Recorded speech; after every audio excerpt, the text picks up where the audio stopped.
Hoje vamos falar um pouco de cenário macroeconômico. O que está acontecendo, como é que a gente entrou em 2024 em relação ao cenário econômico e esse cenário beneficia que tipo de investimento? Bora lá?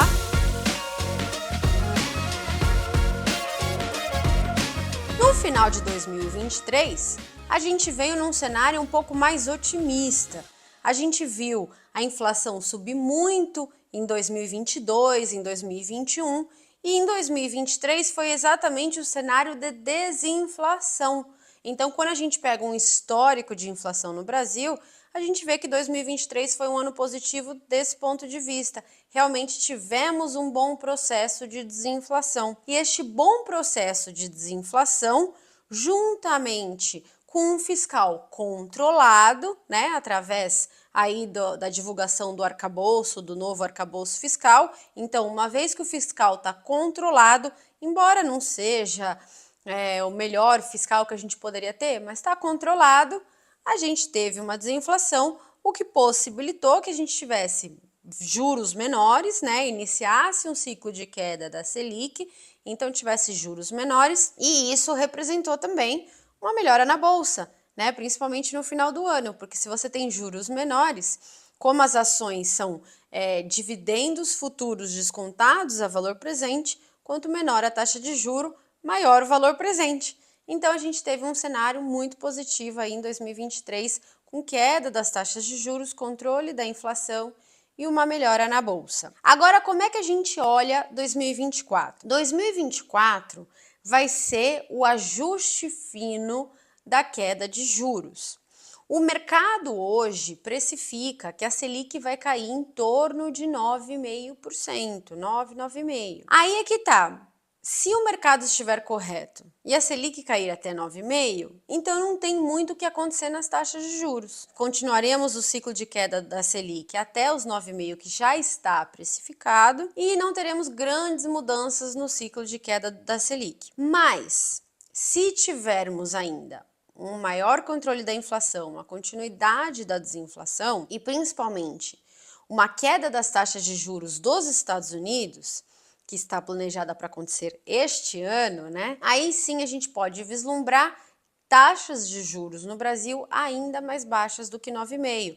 Por exemplo, 8%. Ou seja, se for esse cenário, a gente ainda teria uma queda adicional de taxa de juro para ver com uma força, um impacto ainda relevante na bolsa, por exemplo, e nos ativos de risco em geral.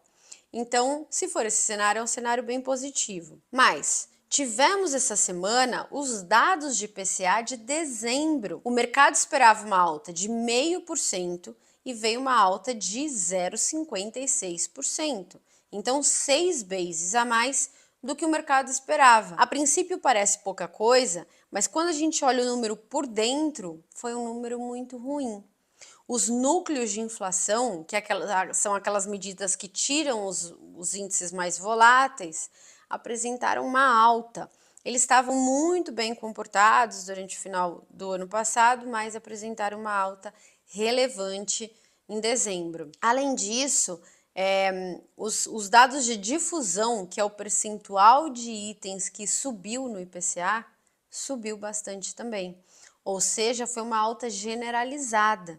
Você olha, os núcleos subiram, serviços subiram, difusão subiu, né? Tudo meio que subiu, que é um número que preocupa a gente. Então, é um número que a gente tem que ficar de olho, a gente vai ficar muito de olho lá no Renda Fixa Pro. Porque quando a gente olha para a atividade econômica em geral, a gente vê que a gente teve desinflação em alguns setores econômicos, mas outros setores, como por exemplo desemprego, a gente teve queda do desemprego, né? Como se a atividade econômica tivesse forte, inclusive. Mas a gente pensou assim, mas a inflação de serviços está caindo, né? Quer dizer, você tem queda do desemprego e mesmo assim isso não está pressionando os salários? A inflação de serviços está caindo?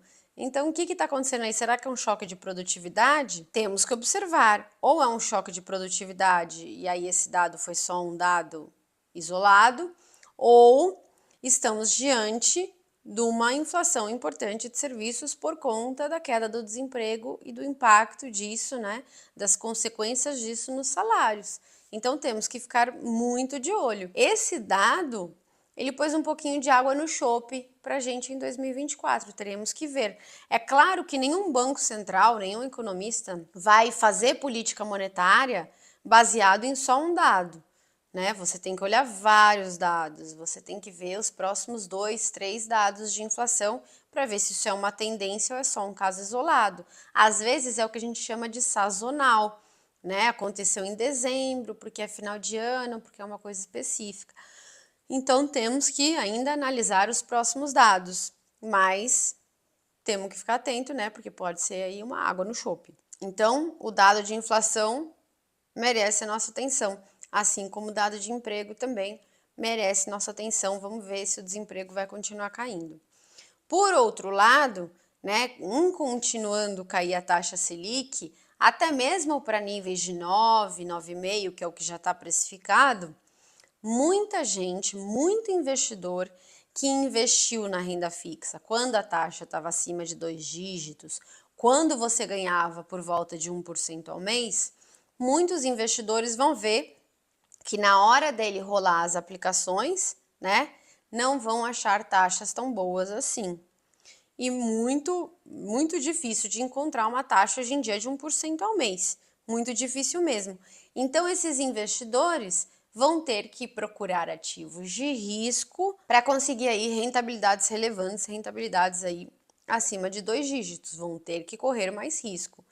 E isso, junto com o valuation da Bolsa Brasileira ainda bom, mesmo com a alta recente, faz disso uma boa oportunidade para a Bolsa nesse ano, né? Então, a continuidade do ciclo de queda na taxa de juros, a possível mudança, né, de investimentos da renda fixa para as ações, é um fluxo a mais, porque a gente teve em 2023 o fluxo contrário. Essa melhora que a gente pode ver aí dos múltiplos, porque os múltiplos da Bolsa Brasileira estão deprimidos. Outro investimento que está sendo aí o grande despertar do começo do ano são as criptomoedas, né? A gente falou bastante aí do halving, de tudo que estava acontecendo, da possível ETF nova que a BlackRock ia lançar, e tudo isso estava servindo como fluxo, né, para novas criptomoedas e para as criptomoedas clássicas, como por exemplo o Ethereum, que está subindo bastante agora. Então, esse também promete. Inclusive, o Luiz Pedro, nosso analista do Nord Cripto, falou, né, no Ativo Secreto, no nosso vídeo do Ativo Secreto, uma criptomoeda que ele gosta muito, que ele acha que vai subir pelo menos 500%. É muito retorno, né? Criptomoedas é um mundo meio maluco aí, um mundo diferente dos ativos que eu costumo analisar. Outros investimentos que também podem ser muito bons em linha com essa coisa da bolsa, da queda de juros e da melhora dos múltiplos, são também os fundos imobiliários. Alguns fundos imobiliários foram muito mal, né, nos anos anteriores por conta do aumento de taxa de juros, problemas de inadimplência, enfim, e eles também podem voltar a precificar bons retornos agora que as taxas de juros vão estar mais baixas, funcionando como uma alternativa para quem quiser render mais. Então tem aí vários ativos que prometem muita rentabilidade para 2024, se a gente continuar num cenário positivo, num cenário de ciclo de queda. Coisas que podem atrapalhar: a inflação, que eu já falei para vocês, e claro, o fiscal. É sempre importante lembrar que nenhum ciclo de queda, nenhuma política monetária em país nenhum funciona se você não tem uma âncora fiscal, se você não tem respeito pelo fiscal. Então, se isso acontece, nada mais funciona, a própria política monetária se torna ineficaz. Então, é um must você ter um controle fiscal, você permanecer, né, tendo um controle fiscal. E vocês? Qual vocês acham que vai ser o melhor ativo de 2024? Muito obrigada a todos e até a semana que vem.